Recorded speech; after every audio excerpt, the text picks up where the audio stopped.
먼저 손부터 씻고 들어오세요. 아기 면역력이 아직 약해서요. 가족이 아닌 남은 조심해야 해요. 손부터 씻었다. 이제 아기 좀 보자. 어디 있어? 우리 강아지. 어머님, 아직은. 외부인들은 아기 안거나 만지시는 건 좀. 손도 씻었는데 내가 감기 걸렸니? 몹습 병에 걸렸니? 왜 못 봐? 그래도 아직 면역력이 약해서요. 손주 한번 보자고 일이 올라왔는디. 그리고 우리 보고 외부인이라는 건 너무한 거 아니니? 사도는 애기 안고 뽀뽀도 하더만. 내일 잔치 때 보실 수 있잖아요. 그때 얼굴 보셔요. 그 말을 끝으로 방문은 탁 소리를 내며 닫혔습니다. 얘야 할미가 한 번만 안아보자. 우리 강아지 얼마나 컸는지 좀 보자. 어머님 아직은 무리예요.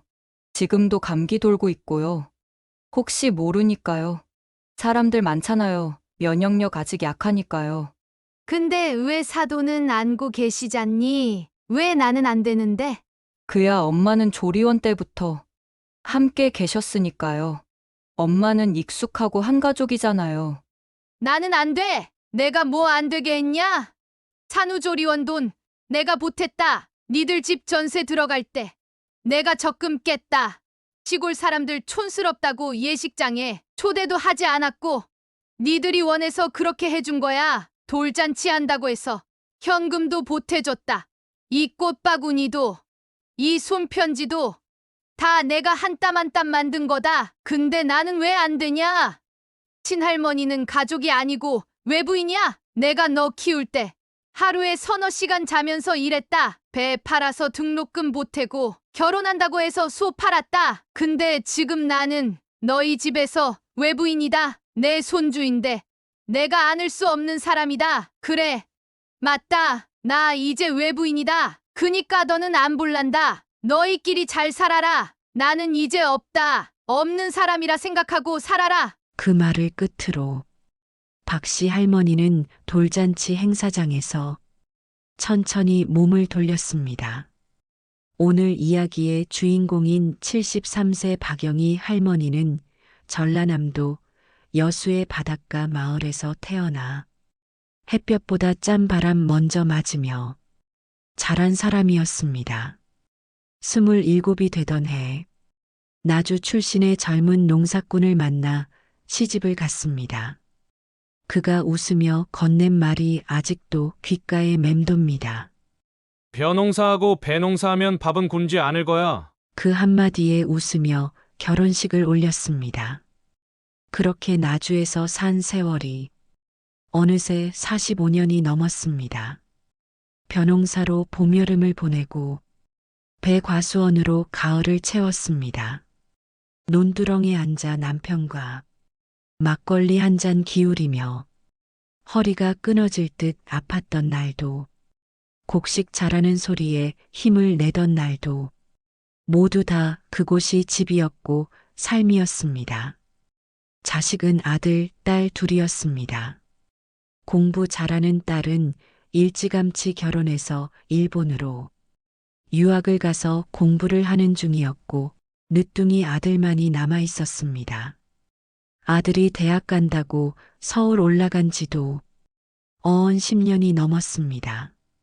벌써 그 아이가 결혼을 할 나이가 되었다니 시간이 참 빠르다는 생각뿐이었습니다. 그러던 어느 날 가을볕이 부드럽던 오후 전화벨이 울렸습니다. 엄마, 나 얘기할 거 있어요. 박씨 할머니는 수확한 배를 고르던 손을 멈추고 전화를 받았습니다. 말 안 했는데 나 지금 여자친구랑 같이 살고 있어요. 박씨 할머니는 순간 조용히 숨을 들이켰습니다. 그러고는 곧 차분하게 대답했습니다. 요즘은 젊은 사람들이 다 그리한다대. 결혼 전에 같이 살아보는 거 네가 좋으면 된 거지. 얼굴이나 한번 보자. 이번에 광주로 내려가면서 인사시킬게요. 10월에 시간 괜찮죠? 토요일에 식당 예약할게요. 박씨 할머니는 수화기를 내려놓으며 그렇게나 자연스럽게 대답한 스스로가 기특하다는 생각을 했습니다. 그렇게 마음을 다잡고 다음 날 새벽 과수원으로 향했습니다. 10월의 나주 하늘은 높고 맑았습니다. 아직 이슬이 마르지 않은 배나무 아래 박씨 할머니는 가장 예쁘고 단단한 배만 골랐습니다.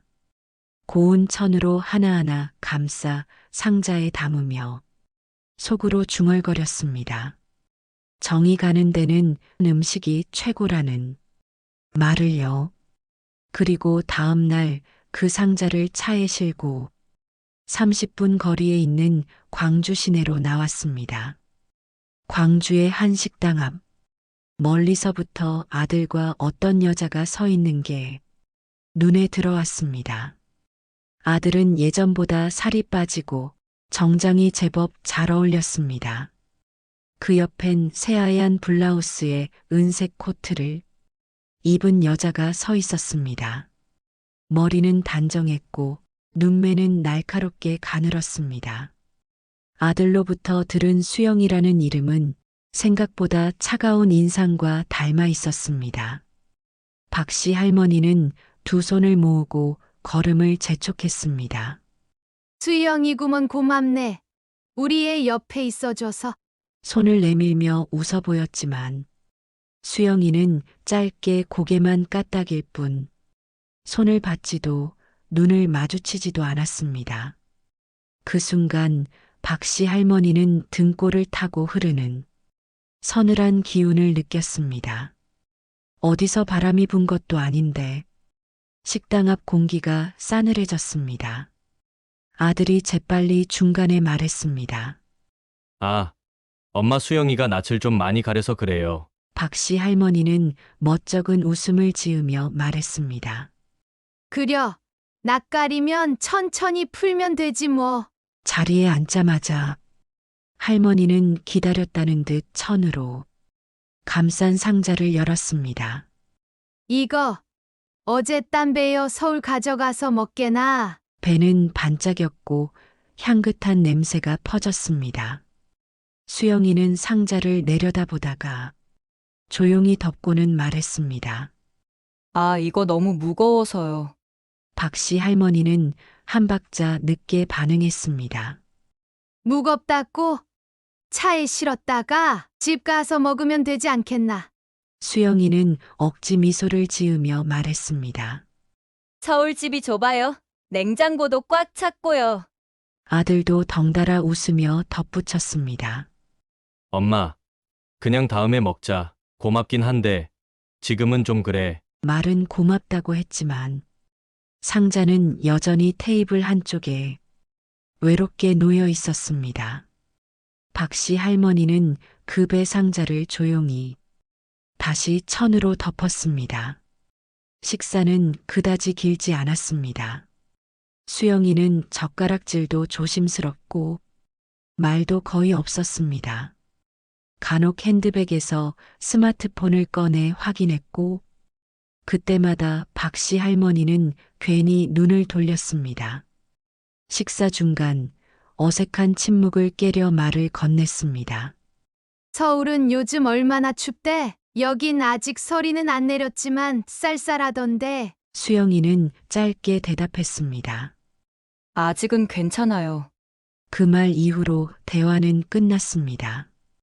박씨 할머니는 몇 번을 입을 뗐다가 그저 물만 한 모금 삼켰습니다. 아들에게 눈을 돌렸지만 아들은 계속 수영이 눈치만 보고 있었습니다. 식사가 끝나고 자리에서 일어설 무렵 박씨 할머니는 다시 한번 상자를 건넸습니다. 그래도 가져가게나. 이거 따고 담느라고 정성도 들어갔어. 수영이는 난처한 표정을 지으며 말했습니다. 죄송한데 진짜 들고 가기 힘들 것 같아요. 아들은 아무 말 없이 뒤돌아 서 있었습니다. 박씨 할머니는 억지로 입꼬리를 올렸지만 그 미소는 오래가지 못했습니다. 그려 그럼 내가 그냥 다시 가져갈게. 상자를 안고 식당을 나서며 할머니는 말없이 걸었습니다. 식당 옆 광주의 인도엔 단풍잎이 흩날렸고 그 사이로 상자 안의 배가 자꾸 흔들렸습니다. 손보다 마음이 더 무거웠고 몸보다 가슴이 더 아팠습니다. 그날 밤 나주 집에 돌아와 부엌에 들어선 박씨 할머니는 배 상자를 조용히 열었습니다. 한 개를 꺼내 칼로 껍질을 벗기며 혼잣말을 했습니다. 서울색 씨는 인사도 안 하고 배도 안 받고 정 붙이기 쉽지 않겠다. 껍질 벗기는 소리만 부엌에 울려 퍼졌습니다. 그날 배는 닳았지만 삼키기는 쉽지 않았습니다. 그때 안방에서 이불을 펴고 있던 남편이 거실로 나왔습니다. 작은 불빛에 비친 박씨 할머니의 얼굴이 쓸쓸해 보였나 봅니다.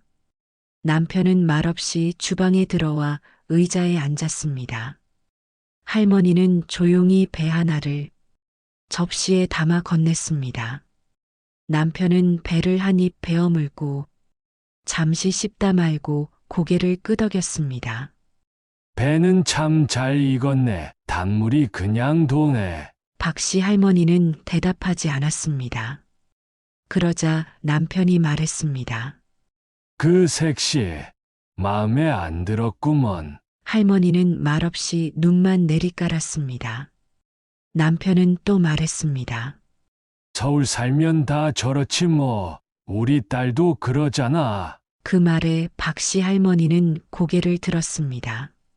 우리 딸은 그래도 이사 갈 때 전화라도 했지 않나. 일본 간다고 얘는 아예 같이 산다 해놓고 인사도 그리하고 배도 안 받고. 남편은 배를 한 조각 더 입에 넣고 말했습니다.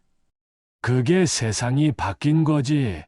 딸은 일본 가서 살고 아들은 서울에 눌러 앉고 우리 자식한텐 기대하지 말자. 그 말에 박씨 할머니는 괜히 수세미를 더 세게 문질렀습니다.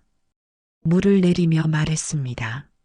기대 안 했는데 그래도 내 자식인 줄 알았지. 배 한 상자도 버겁다는 그 말이 하루 종일 맴돌더라고요. 남편은 고개를 끄덕이며 낮은 목소리로 말했습니다. 요즘은 자식도 결혼하면 남이여. 같이 밥도 안 먹고 같은 물도 안 마시고 마음도 나눌 줄을 몰라. 그저 사는 게 달라졌을 뿐. 그 말에 박씨 할머니는 한 손에 수세미를 쥔 채 조용히 등을 돌렸습니다. 그래도 내가 키웠는데 그 말이 입에서 나왔을 땐 이미 눈가가 붉어져 있었습니다. 남편은 더는 말을 하지 않았고 부엌엔 다시 정적이 흘렀습니다. 수돗물 떨어지는 소리와 배껍질이 도마 위에 부딪히는 소리만 들렸습니다. 밖엔 찬바람이 불고 있었고 부엌 안엔 가슴 시린 기운만 가득했습니다. 서울에서 상견례를 하게 됐다는 이야기를 들은 날, 박씨 할머니는 저녁 늦도록 불을 끄지 못했습니다. 창밖에 가을 벌레 소리만 들리는 부엌에 앉아 고구마 껍질을 벗기며 한참을 생각에 잠겼습니다. 평생 논밭에서만 살아온 사람이 서울 한복판에서 누굴 만나고 무슨 말을 해야 할지 자신도 잘 몰랐기 때문입니다. 무슨 질문을 받게 될까? 무슨 옷을 입어야 할까? 말을 많이 하면 시골스럽다 할까봐 걱정이 앞섰습니다. 하지만 겉으론 아무렇지 않은 척 남편에게 말했습니다. 다녀오면 되는 거지. 뭐 얼굴만 비추는 자리라잖아. 다음 날 광주의 백화점으로 향했습니다. 혼자 옷을 고르려니 어지러워서 매장 직원한테 속삭이듯 물었습니다. 내일 서울 상견례 가는데 입을 만한 거 있소? 직원은 어딘가 놀란 얼굴이었지만 곧 미소 지으며 하늘색 블라우스를 건넸습니다. 이건 어머님 얼굴에 잘 어울리실 거예요. 박씨 할머니는 거울 앞에서 옷을 입어보며 생각했습니다. 자식 덕에 이런 옷도 내가 다 입어보네. 그 말에 괜히 목이 간질간질했습니다. 남편도 장롱 깊숙이 넣어뒀던 양복을 꺼내 먼지를 털었습니다. 넥타이 매는 손이 서툴러 몇 번이고 다시 매며 말했습니다. 늙은이가 옷 입는다고 티나겠냐마는 아들이 부끄럽진 않게 해야지. 두 사람은 그렇게 조용히 상견례 날 아침 KTX에 올랐습니다. 창밖으로 스치는 가을 들녘과 높은 하늘. 그 사이로 마음은 자꾸만 불안하게 흔들렸습니다. 서울 강남의 한 조용한 한정식집. 입구부터 고요하고 고급스러운 분위기에 박씨 할머니는 두 손을 꼭 모은 채 문을 열었습니다. 안으로 들어서니 테이블 위엔 반듯하게 정갈한 반찬이 놓여 있었습니다. 반찬 하나하나가 깔끔했습니다. 아들은 밝은 얼굴로 이리저리 눈치를 보며 앉아 있었고 곁에 앉은 수영은 여전히 차분하고 조용한 표정이었습니다. 박씨 할머니는 머릿속으로 계속 인사를 되뇌었습니다. 자리에 앉은 수영의 친정 어머니는 단정한 차림에 말씨 고운 분이었습니다. 얇은 손가락에 반지도 하나 없는 검소한 손이 왠지 낯익고 정이 느껴졌습니다. 음식이 몇 접시쯤 나왔을 무렵 수영의 어머니가 조심스럽게 말을 건넸습니다. 안사돈 수영이가 좀 무뚝뚝하죠? 사람을 불편하게 만들려는 게 아니고요. 성격이 좀 내성적이에요. 박씨 할머니는 젓가락을 멈췄습니다. 한순간 그 말이 가슴에 닿는 듯 했습니다. 하지만 고개는 끄덕이며 말했습니다. 낯가리는 성격이라 했더라고요. 처음엔 다 서먹하지요. 수영의 어머니는 고개를 끄덕이며 말을 이었습니다. 제가 이혼하고 나서 얘를 혼자 키웠거든요. 아빠 없이 자랐고 외가 쪽도 거의 왕래가 없어요. 얘가 정을 줄 사람, 정을 받아본 사람이 별로 없어요. 그 말에 박씨 할머니는 마음 한 구석이 찌르르해졌습니다. 한순간 모든 장면이 머릿속을 스쳐갔습니다. 광주 식당에서 처음 만났을 때 인사도 눈도 피하던 수영. 자기가 따온 배를 무겁다며 안 받아들던 그 손짓. 그 모든 게 혹시 그저 서툴렀던 건 아닐까 싶었습니다. 정이 없는 게 아니라 정주는 법을 배울 기회가 없었겠구먼. 어릴 적부터 마음 줄 사람이 없었던 애가 이제 와서 뭘 어떻게 해야 할지 몰라 그런가 보지.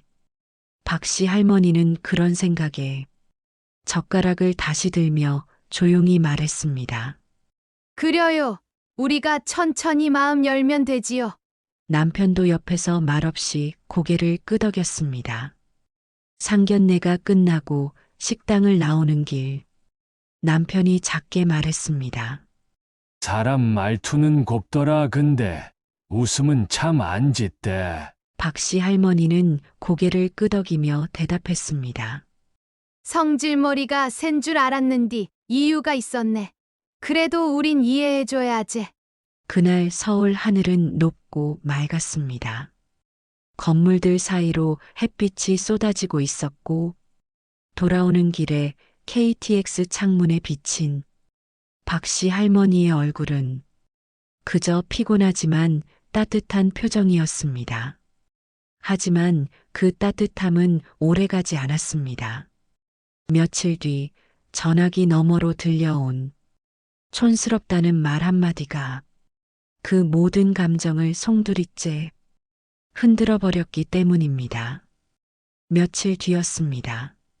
나주는 아침이면 안개가 자욱했습니다. 박씨 할머니는 그날도 여느 때처럼 과수원에 나가 배를 땄습니다. 이슬을 머금은 잎 사이로 노란 배들이 살짝살짝 얼굴을 내밀고 있었습니다. 할머니는 등허리를 숙여 하나하나 조심스레 가지를 꺾었습니다. 그 순간 바지 주머니에서 전화벨이 울렸습니다. 삐그덕거리는 바구니를 내려놓고 흙 묻은 손으로 조심스레 휴대폰을 꺼냈습니다. 엄마, 결혼식 날짜 잡았어요. 아들의 목소리는 다정했지만 그 안에 알 수 없는 거리감이 있었습니다.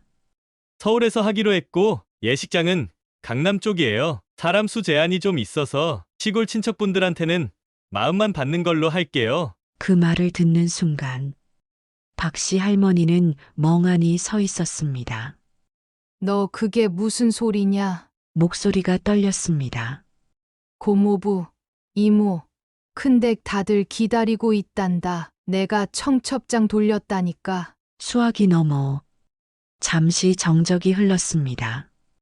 그리고 아들의 말이 이어졌습니다. 요즘은 그렇게까지 안 해요. 회사 사람들, 친구들 위주로 해요. 솔직히 시골 친척들 너무 촌스러워요. 예식장 분위기랑도 안 맞고. 그 마지막 말이 박 씨 할머니의 가슴 한복판을 뚝 끊어냈습니다. 숨을 들이켰지만 가슴이 조여들었습니다. 촌스럽다고? 입술을 간신히 움직여 그 한마디를 꺼냈습니다. 그 말이 나오는데 너무도 많은 것이 걸렸습니다. 그동안 함께 웃고 울고 돌잔치에 제사에 논매기에 같이 밥을 나눴던 사람들이었습니다. 시골이란 이유 하나로 예식장 분위기에 어울리지 않는다니 그 사람들을 자식 인생에서 지워버리는 것 같아 숨이 턱 막혔습니다.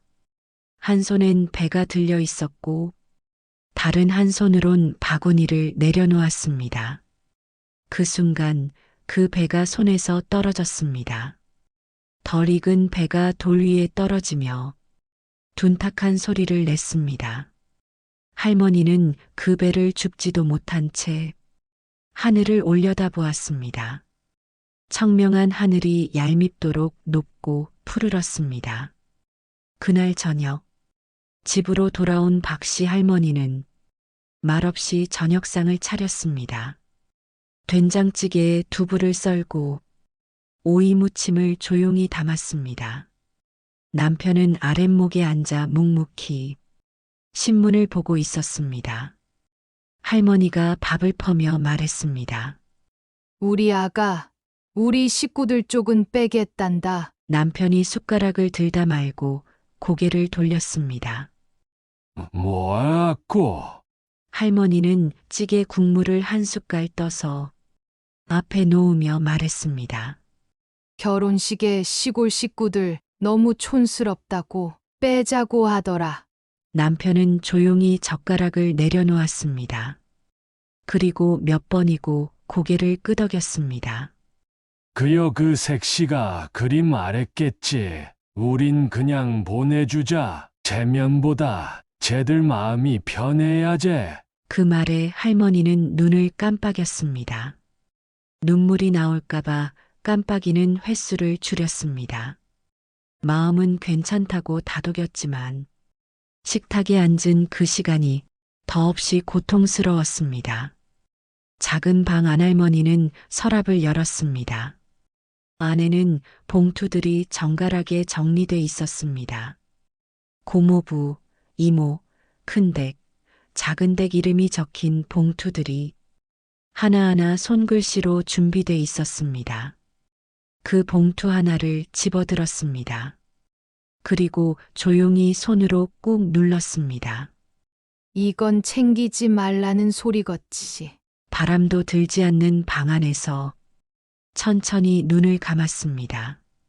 작은 한숨이 방 안가득 퍼졌습니다. 그 밤 박 씨 할머니는 오랜만에 잠을 설쳤습니다.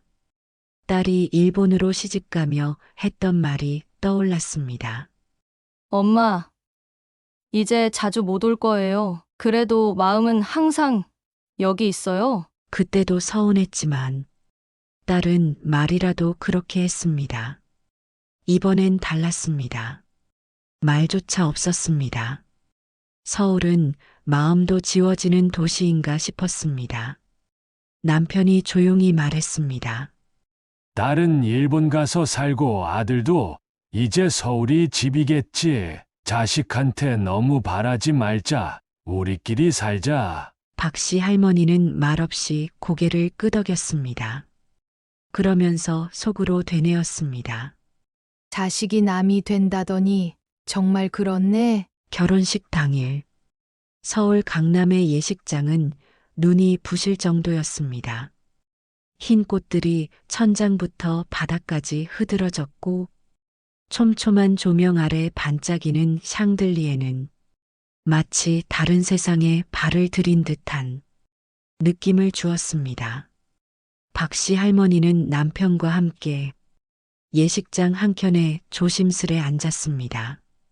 입구에서부터 내려다 보이는 연회장은 말끔한 정장 차림의 사람들로 차츰차츰 채워지고 있었습니다.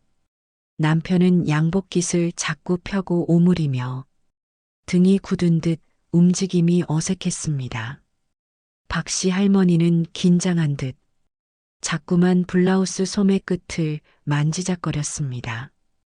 그 사이 입구를 통해 속속 사람들이 들어왔습니다. 그 중에 유독 많았던 건 수영이 쪽 식구들이었습니다. 외삼촌, 이모, 외사촌, 조카들까지 서너 줄을 가득 채운 자리는 이미 웃음으로 가득했습니다. 누군가는 사진을 찍었고 누군가는 환하게 웃으며 서로를 껴안았습니다. 박씨 할머니는 그 장면을 멀찌감치서 바라보며 허벅지 위에 올린 두 손을 더욱 세게 맞잡았습니다. 우리 식구들은 어디에도 없구먼. 아예 올 수 없게 만든 사람이 우리 자식이라는 게. 그 생각이 들자 가슴 한가운데가 콱 막혀왔습니다. 잠시 후 수영이의 어머니, 그러니까 안사돈이 다가왔습니다. 정중하고 조심스레 마치 살얼음을 밟는 사람처럼 조용히 말문을 열었습니다. 사돈, 오늘 고생 많으셨어요. 여기까지 올라오시느라. 박씨 할머니는 꾸벅 고개를 숙였습니다. 마음은 이미 무거웠지만 인사는 해야 하니까요. 안사돈은 주변을 둘러보다가 자연스럽게 말을 이었습니다. 그런데 나주 쪽 친척분들은 아직 안 오셨나 봐요? 자리 좀 비어 있어서요. 저는 수영이 외가며 친가며 다 오긴 했거든요. 그 말에 박씨 할머니는 눈빛이 순간 흔들렸습니다. 어떻게 말해야 하나? 어떻게? 그쪽은. 말끝을 흐리며 가방끈을 잡은 손에 힘이 들어갔습니다. 다들 바쁘고 하다 보니 오고 싶어도 못 오는 경우가 많잖아요. 말은 나왔지만 속은 무너지고 있었습니다. 그 자리에 없는 사람들, 그들을 초대하지 못하게 만든 상황, 그리고 그걸 숨겨야만 했던 자신. 안사돈은 고개를 끄덕이며 말했습니다. 그럴 수 있죠, 뭐. 어르신들도 연세 있으시니까요. 그 순간 박씨 할머니는 아무 말도 하지 못했습니다. 목구멍이 바짝 말랐고 눈앞이 어쩐지 흐릿하게 번졌습니다. 그리고 그 며칠 전 아들이 했던 말이 또렷하게 떠올랐습니다. 솔직히 시골 친척들 너무 촌스러워요. 예식장 분위기랑도 안 맞고. 그 말이 그 말 하나가 오늘 이 장면을 만들어낸 거였습니다. 아들이 촌스럽다고 말한 그곳에서 박씨 할머니는 평생을 살았습니다. 그 농가 밭에서 남편과 땀을 흘렸고 아들을 키웠고 설마다 전을 부쳤고 장독대에 김치를 묻었던 그 땅이었습니다. 그 땅이, 그 기억이, 그 모든 시간이 단 한마디 촌스럽다는 말로 잘라졌습니다. 내가 살아온 게 뭐였을꼬? 내가 일군 삶이 네 눈엔 그렇게 부끄러웠던 거였냐? 스스로를 원망하고 자책하며 자존감이 발끝까지 무너져 내리는 듯 했습니다. 식장 안은 계속 떠들썩했습니다. 사람들은 웃으며 사진을 찍었고 아들과 수영은 환한 얼굴로 인사를 돌고 있었습니다. 그 사이 박씨 할머니는 조용히 자리에 앉아 손을 무릎 위에 꼭 모은 채 앞만 바라보았습니다. 결혼식이 끝나고 시간이 흘렀습니다. 계절이 한 바퀴 돌고 나주 들판에 벼가 다시 싹을 틔울 무렵이었습니다. 박씨 할머니는 어느 날 밭에서 일하고 있는데 아들에게서 전화가 걸려왔습니다. 엄마, 축하해요. 수영이 아기 가졌어요. 엄마, 이제 할머니 되는 거예요. 그 말을 듣는 순간 할머니는 삽을 놓았습니다. 진짜? 그래. 그래야지 얼마나 됐단다냐? 이제 막 3개월이에요.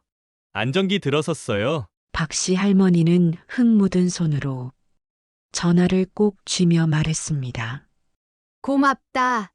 얘야 엄마는 그냥 좋다. 그날 저녁 박씨 할머니는 남편과 마주 앉아 된장국을 앞에 두고 말했습니다. 이제 진짜로 할머니 된다. 애가 전화해서 직접 말하더라고요. 남편은 고개를 끄덕이며 말했습니다. 우리 쪽은 그래도 신경은 좀 쓰는갑다. 그래도 나쁘지 않네. 기대가 생기자 마음이 넉넉해졌습니다. 박씨 할머니는 그날 이후 미역을 구하고 요즘 젊은 사람들이 좋아하는 출산 선물을 백화점에 가서 알아보고 미리 준비했습니다. 임신이 7개월 차쯤 접어들었을 무렵 며느리와 전화할 일이 있었습니다. 수영아, 뭐 해줄 거 없냐? 뭐 먹고 싶은 거라도 말해봐라. 수영은 조심스럽게 말했습니다. 어머님 사실 저희 산후조리원 좀 좋은데 알아보고 있는데요. 좋은 곳은 일주에 800에서 1000 정도 하더라고요. 총 2주를 생각 중인데. 박씨 할머니는 망설이지 않았습니다. 그 다음날 바로 농협에서 2천만 원을 찾아 아들에게 송금했습니다. 남편은 말렸습니다. 에이, 너무 많이 보내는 거 아니까? 아들도 요즘 버는 거 많은 거 같던디. 하지만 박씨 할머니는 말했습니다. 애 낳는 게 얼마나 큰일인데 돈이 아까워요. 내가 줄 수 있을 때 주는 게 도리지. 그 즈음 아들로부터 또 한 통이 전화가 왔습니다. 엄마, 우리 이사해요. 오피스텔 너무 좁아서요. 아기 태어나면 안 되겠더라고요. 박씨 할머니는 바로 아파트 얘기를 꺼냈습니다. 그럼 내가 조금 보태주마. 25평 정도는 되어야 숨통이 트이지. 그리고 남편과 상의해서 기존에 모아둔 적금을 깨서 서울 시내 작은 아파트 전세금에 보태라고 3억 원을 마련해 보냈습니다. 그 집이 계약되던 날 박씨 할머니는 밭두렁에서 두 손 모아 하늘을 바라봤습니다.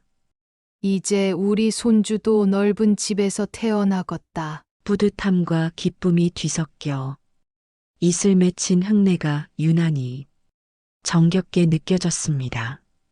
손주가 태어난 날은 모처럼 햇살이 따사로운 오후였습니다.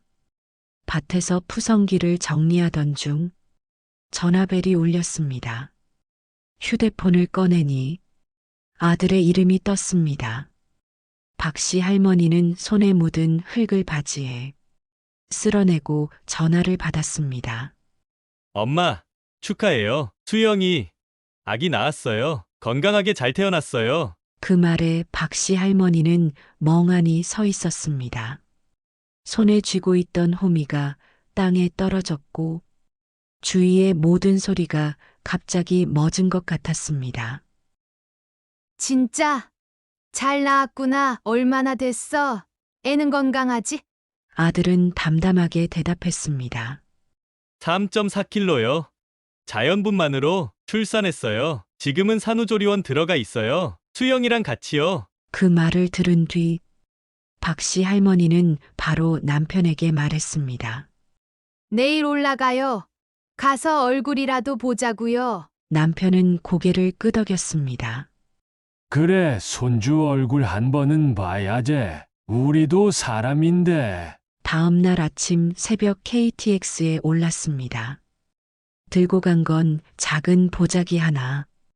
그 안에는 미역, 배냇저고리, 그리고 며느리가 먹을 반찬들이었습니다.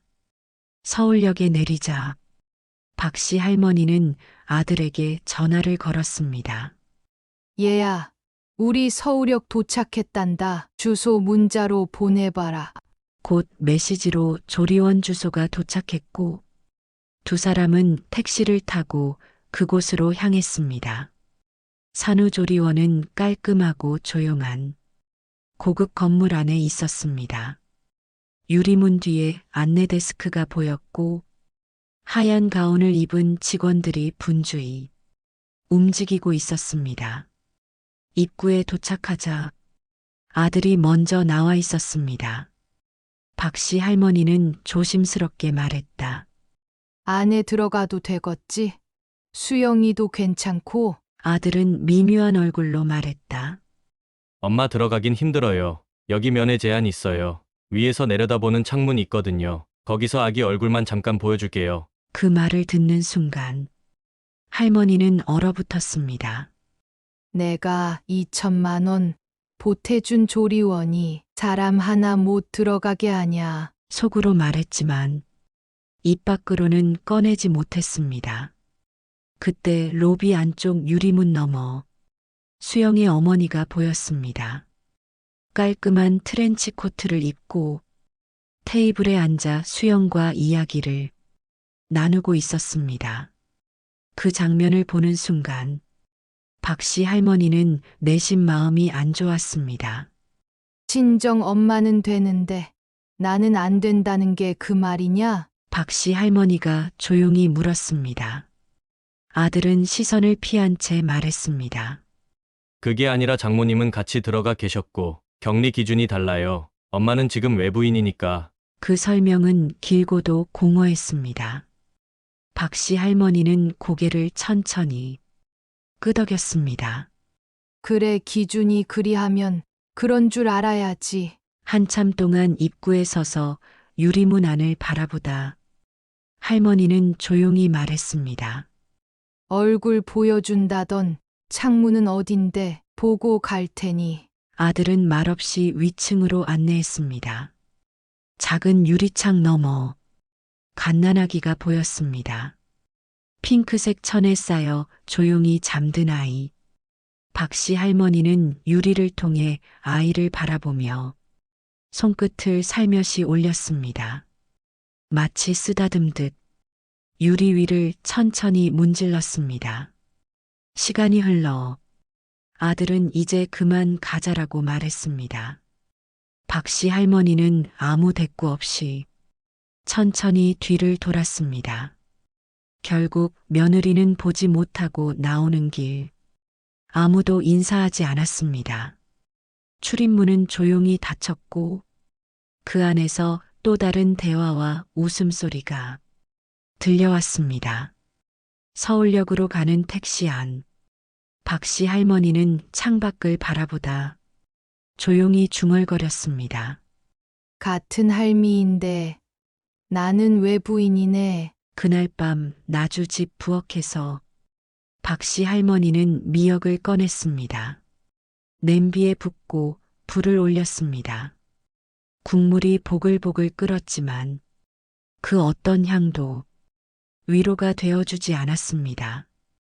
그때부터 기대라는 단어가 서서히 박씨 할머니 마음에서 사라지기 시작했습니다. 산후조리원에서 돌아온 이후 박씨 할머니는 한동안 아무 말도 하지 않았습니다. 밥상을 차려도 조용했고 남편과 마주 앉아도 눈길조차 자주 마주치지 않았습니다. 며느리와 아들은 조리원을 나온 이후에도 연락이 없었습니다. 돌아왔다는 인사 한마디 없었고 아이 사진 한 장 보내오지 않았습니다. 그나마 할머니가 먼저 연락을 하면 지금 수유 중이라 바빠요. 다음에 전화 드릴게요. 대답은 늘 짧고 차가웠습니다. 한 달이 지나도록 집에는 아무 소식도 없었습니다. 마당 앞 고추가 붉게 익어가고 햇볕이 따가워지는 계절이었지만 할머니 마음은 여전히 흐린 날씨처럼 무거웠습니다. 남편은 한 번 말했습니다. 전화해보지 그래. 이번엔 당신이 먼저 하지 말고 기다려봐. 시간은 흘렀고 마당 앞 고추는 붉게 익어갔습니다. 햇볕은 점점 뜨거워졌지만 박씨 할머니의 마음은 여전히 흐린 날씨 같았습니다.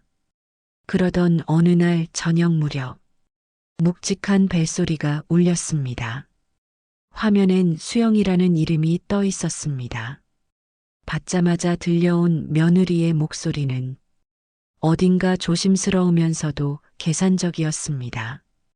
어머님, 이번 주말이 돌잔치예요. 오실 거죠? 호텔 뷔페로 장소 예약했어요. 강남에 있는 데인데요. 박씨 할머니는 짧게 대답했습니다. 그래 올라가지. 그런데 며느리는 말을 이었습니다. 혹시 손주 선물 생각하고 계신 거 있으세요? 사실 돌잔치 끝나면 정리할 것도 많고 해서요. 현금이 제일 실용적일 것 같긴 해요. 그 말에 박씨 할머니는 아무 말 없이 한참을 입을 닫았습니다. 그리고 말했습니다. 우리는 돌반지 해주려고 했는데 돌사진도 찍어야 하고 그럼 현금으로 주마. 돌잔치 하루 전날 박씨 할머니는 남편과 함께 새벽 KTX를 탔습니다. 그날따라 나주역에는 이슬이 유난히 굵게 내려앉아 있었습니다. 기차표를 손에 쥐고 개찰구를 통과하면서도 할머니는 계속 혼잣말을 했습니다. 애기 크는 거 한 번 봐야지. 이제는 안아볼 수 있겠지. 손엔 작은 보자기 하나가 들려 있었습니다. 그 안에는 손편지 한 장과 할머니가 직접 만든 작은 꽃바구니, 솜으로 만든 토끼 인형이 들어 있었습니다. 글씨는 떨렸고 형태는 고르지 않았지만 그 손편지는 그 어떤 것보다 진심이 가득 담긴 선물이었습니다. 기차가 서울로 향하는 동안 박씨 할머니는 창밖을 오래 바라보았습니다. 그 속엔 텃밭의 상추도 마당의 고양이도 지붕에 이끼 낀 기와도 모두 멀어져 갔습니다. 서울역에 도착하자 햇빛이 강하게 내리쬐고 있었습니다. 남편은 무거운 걸음으로 걸었고 박씨 할머니는 현금 봉투를 조심스레 가방 속에 넣었습니다. 그 안에는 200만 원이 들어 있었습니다. 그 돈은 농협 적금 통장에서 막 꺼낸 금액이었습니다. 아무리 생각해도 첫돌인데 이 정도는 해야 한다는 게 할머니의 마음이었습니다. 아들 집 앞에 도착했을 때 할머니는 숨을 고르며 꽃바구니를 더 꼭 안았습니다. 문이 열렸습니다. 그러나 문 뒤에 선 며느리는 반가움보다 경계심이 먼저였습니다. 먼저 손부터 씻고 들어오세요. 아기 면역력이 아직 약해서요. 가족이 아닌 남은 조심해야 해요. 박씨 할머니는 순간 뭐라 말할 수가 없었습니다. 말보다 눈빛이 얼어붙었습니다. 손부터. 입술을 따라 흐르는 목소리는 자신도 모르게 낮아졌습니다. 조용히 욕실로 향했습니다. 비누를 짜서 손을 문지르는데 그 향이 너무도 낯설었습니다. 나주에서 쓰던 고체 비누가 아닌 액체 비누였습니다. 달달하고 진한 향이 할머니에겐 익숙하지 않은 거리감으로 느껴졌습니다. 손에 흙도 묻지 않았고 그저 몇 시간을 달려온 할머니의 손이었습니다. 그런데 그 손이 세정되지 않으면 안 되는 위험한 손으로 취급되는 현실이 할머니를 무너뜨렸습니다. 거실로 나왔을 때 방 안에서 아기 울음소리가 들렸습니다. 그 소리에 할머니는 본능적으로 일어났습니다. 어디 있어? 우리 강아지. 그 말이 입에서 나왔을 때 발걸음도 같이 방을 향해 움직였습니다. 그러나 그보다 더 빠르게 며느리의 목소리가 가로막았습니다. 어머님, 아직은 외부인들은 아기 안거나 만지시는 건 좀. 그 말에 박씨 할머니는 얼음처럼 멈춰 섰습니다. 외부, 입안에서 중얼거린 그 단어가 심장을 찢는 칼이 되어 가슴 속으로 박혔습니다. 손도 씻었는데 내가 감기 걸렸니? 몹습병에 걸렸니? 왜 못 봐? 그래도 아직 면역력이 약해서요. 소파 끝에 조용히 앉았습니다. 움직이지 않았고 말하지 않았고 그저 두 손을 맞잡았습니다. 남편은 옆에 앉아 고개를 숙인 채 말이 없었습니다. 그 모습도 서럽게 다가왔습니다. 한참을 그렇게 앉아있던 할머니는 작게 입을 열었습니다. 손주 한 번 보자고 이리 올라왔는디 그리고 우리 보고 외부인이라는 건 너무 한 거 아니니? 사도는 애기 안고 뽀뽀도 하더만. 그러자 수영이는 고개를 끄덕이며 말했습니다. 내일 잔치 때 보실 수 있잖아요. 그때 얼굴 보셔요. 그 말은 지금은 필요 없어요라는 말처럼 들렸습니다. 그리고 그 말을 끝으로 방문은 탁 소리를 내며 닫혔습니다. 닫힌 문을 바라보며 박씨 할머니는 한참 동안 움직이지 않았습니다. 그 안에 있는 아기, 그 안에 있는 아들의 목소리, 그 어떤 것도 자신에게 허락되지 않는 세상이 되어버렸습니다. 그날 밤 서울의 아들집, 할머니의 베개 냄새도 없던 그곳에서 박씨 할머니는 천장을 보며 누워 있었습니다. 눈을 감아도 잠이 오지 않았습니다. 천장 구석에 있는 미세한 불빛이 자꾸 눈 안에 맺혔습니다. 그 불빛을 보며 속으로 계속 반복했습니다. 내 손으로 안아보지도 못하네. 남편은 등 돌린 채 아무 말도 하지 않았습니다.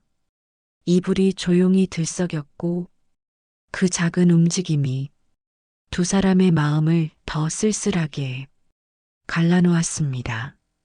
돌잔치가 한창이던 오후, 사진 촬영이 끝나고 음식이 나오는 사이 박씨 할머니는 조심스럽게 자리에서 일어났습니다.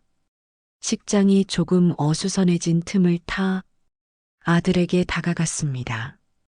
얘야 할미가 한 번만 안아보자. 우리 강아지 얼마나 컸는지 좀 보자. 그 말에 아들은 눈치를 보며 고개를 돌렸고 곁에 있던 수영이가 나섰습니다. 어머님 아직은 무리예요. 지금도 감기 돌고 있고요. 혹시 모르니까요. 사람들 많잖아요. 면역력 아직 약하니까요. 할머니는 잠시 멈칫했습니다. 사돈이 바로 옆에서 아이를 안고 뽀뽀까지 하고 있는 모습을 바로 두 눈으로 보고 있었기 때문입니다. 박씨 할머니의 눈동자가 떨렸습니다. 한 걸음 더 다가서며 말했습니다. 근데 왜 사도는 안고 계시잖니? 왜 나는 안 되는데? 수영이는 당당하게 이야기했습니다. 그야 엄마는 조리원 때부터 함께 계셨으니까요. 엄마는 익숙하고 한 가족이잖아요. 그 말에 박씨 할머니는 가슴 깊은 곳에서 열불이 뻗쳐 올랐습니다. 손을 살짝 뻗었던 그 동작이 허공에서 멈췄고 그 손은 결국 허리에 떨어져 떨리기 시작했습니다. 그제야 박씨 할머니는 더는 참을 수 없다는 듯 작은 목소리로 말을 뱉기 시작했습니다. 나는 안 돼. 내가 뭐 안 되게 했냐? 그 목소리는 점점 높아졌습니다. 산후조리원 돈 내가 보탰다. 니들 집 전세 들어갈 때 내가 적금 깼다. 돌잔치 한다고 해서 현금도 보태줬다. 이 꽃바구니도 이 손편지도 다 내가 한 땀 한 땀 만든 거다. 근데 나는 왜 안 되냐? 친할머니는 가족이 아니고 외부인이야. 순간 식장이 조용해졌습니다. 누구도 말하지 않았고 아이 울음소리만 작게 울렸습니다. 박씨 할머니는 눈물을 삼키며 말을 이었습니다. 내가 너 키울 때 하루에 서너 시간 자면서 일했다. 배 팔아서 등록금 보태고 결혼한다고 해서 소 팔았다. 근데 지금 나는 너희 집에서 외부인이다. 내 손주인데 내가 안을 수 없는 사람이다. 아들의 얼굴은 하얗게 질려 있었고 수영이는 아무 말 없이 아이를 다시 안았습니다. 박씨 할머니는 사람들이 자신을 보는 것도 느껴졌지만 그게 더 이상 부끄럽지 않았습니다. 그래, 맞다. 나 이제 외부인이다. 그니까 너는 안 볼란다. 할머니는 두 손을 가슴 앞에 모으며 마지막으로 속삭였습니다. 너희끼리 잘 살아라. 나는 이제 없다. 없는 사람이라 생각하고 살아라. 그 말을 끝으로 박씨 할머니는 천천히 몸을 돌렸습니다. 사람들 틈을 뚫고 조용히 식장을 빠져나갔습니다. 꽃바구니는 그대로 두고 갔고 테이블 위에 놓였던 손편지와 인형은 아무도 손대지 않았습니다. 그날 밤 아들 집에 가지 않고 따로 잡은 숙소 창밖에는 비가 내리고 있었습니다. 창에 맺힌 물방울을 손끝으로 따라가며 박씨 할머니는 중얼거렸습니다. 잔 건 내가 다 했는디 정은 걔들이 다 가져가 버렸네. 기차를 타고 나주로 돌아오는 길, 박씨 할머니는 아무 말도 하지 않았습니다. 며칠이 지났을 무렵, 박씨 할머니는 여느 때처럼 마당가에서 배추 모종을 옮기고 있었습니다. 봄바람이 살랑 불어오던 오후, 주머니 속 휴대폰이 진동을 울렸습니다. 화면에는 아들이라는 두 글자가 떴습니다. 한동안 오지 않던 번호였습니다. 할머니는 망설이듯 전화를 받았습니다. 수화기 너머의 목소리는 익숙하지만 낮고 조심스러웠습니다. 엄마 죄송해요. 저 정말 몰랐어요. 박씨 할머니는 그 말에 아무 대답도 하지 않았습니다. 감정이 올라오지 않아서가 아니었습니다. 무엇을 어떻게 말해야 할지 몰랐기 때문입니다. 아들은 한참을 뜸들이다가 조심스럽게 말을 이었습니다.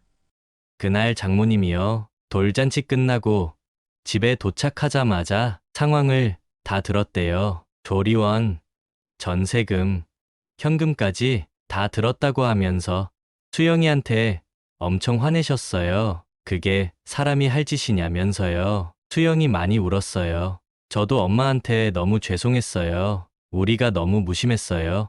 그 말을 듣는 순간 박씨 할머니는 그동안 묻어뒀던 감정이 천천히 피어오르는 걸 느꼈습니다.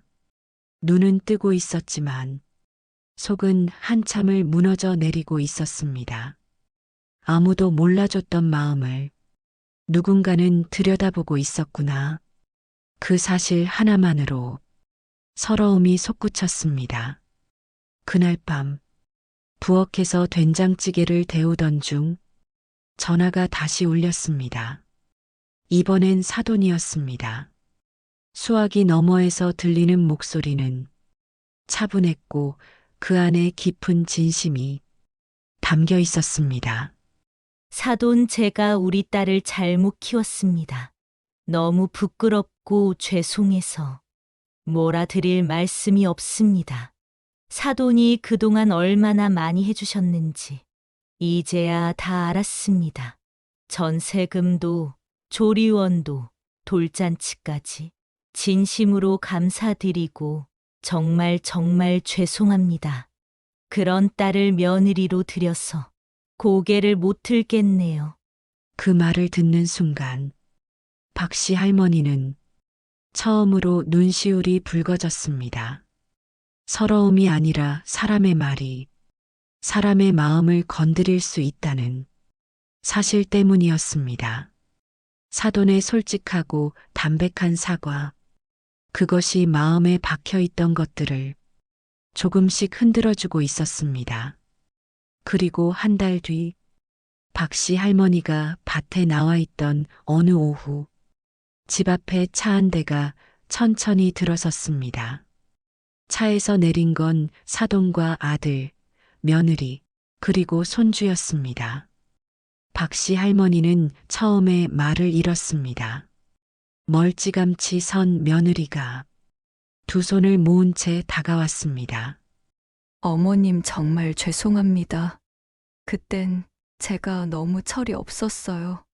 그 말에 할머니는 조용히 고개를 떨궜습니다. 그리고 그 옆에서 아들이 아이를 조심스럽게 안고 다가왔습니다. 엄마 이번엔 안아주세요. 그동안 정말 죄송했어요. 아이를 품에 안는 순간 작고 따뜻한 체온이 박씨 할머니의 가슴 속으로 스며들었습니다. 한참을 말없이 그저 안고만 있었습니다. 아이의 숨결이 코끝에 닿을 때마다 가슴 속 얼어붙은 응어리가 천천히 녹아내렸습니다. 그 순간 긴 터널을 빠져나온 것처럼 할머니는 마음속에서 무언가가 놓이는 걸 느꼈습니다. 요즘 세상에 수영이처럼 행동하는 며느리들이 많다고들 하더라고요. 사돈이 그랬다더군요. 요즘 젊은 것들 다 그렇지 뭐. 그리곤 딸을 붙잡아주고 바른 말 해줘서 이렇게라도 우리 가족이 다시 앉을 수 있었던 겁니다. 사람이 사람에게 준 상처는 사람의 말로만 아물 수 있다는 걸 이번에 처음 알았습니다. 그제야 진짜 용서가 됐습니다. 지금은 텃밭에 물 주고 해질 무렵 된장찌개에 열무김치 한 조각이면 그게 제 하루입니다. 기대하지 않으니 삶이 덜 아픕니다. 그래도 한 번쯤 손주를 안아볼 수 있었던 게 어쩌면 인생에서 다시 받은 선물 같았습니다. 혹시 이 영상을 보고 계신 분들 중에 저처럼 자식에게 상처받았던 어머니들이 계시다면 한 가지만 전하고 싶습니다. 너무 참고만 계시지 마세요. 그저 묵묵히 참는다고 사람 마음은 전해지지 않더라고요. 기대와 상처 사이 조금은 말해야 그 틈도 메워지더라고요. 그리고 내 마음을 먼저 알아주는 사람이 어딘가에 분명히 있을 겁니다. 여기까지 이야기를 들어주셔서 진심으로 감사드립니다. 그리고 혹시 이 이야기가 작은 위로가 되었다면 댓글로 응원의 한마디 부탁드립니다. 구독과 좋아요, 그리고 알림 설정까지 해주시면 더 많은 따뜻한 이야기로 찾아뵙겠습니다. 감사합니다.